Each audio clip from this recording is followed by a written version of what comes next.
কবিতাৰ শিৰোনাম আঘোণৰ পথাৰখনি।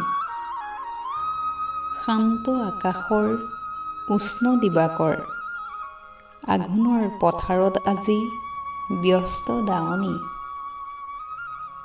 তীক্ষ্ণ কাঁচিৰ পৰশত নৰাত জিলিকিছে ধানৰ মুঠি।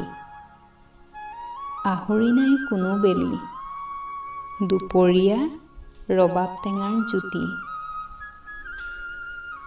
বৰগছৰ তলত ক্ষণিক জিৰণিৰে ভাগৰুৱা দাৱনীয়ে পুনৰ প্ৰাণ পালে।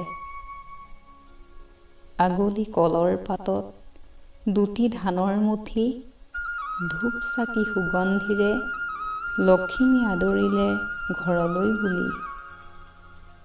এটি দুটি সোণগুটি ধানৰ মুঠি বান্ধি শুৱনি কৰিলে ভঁৰালৰ কোঠালি।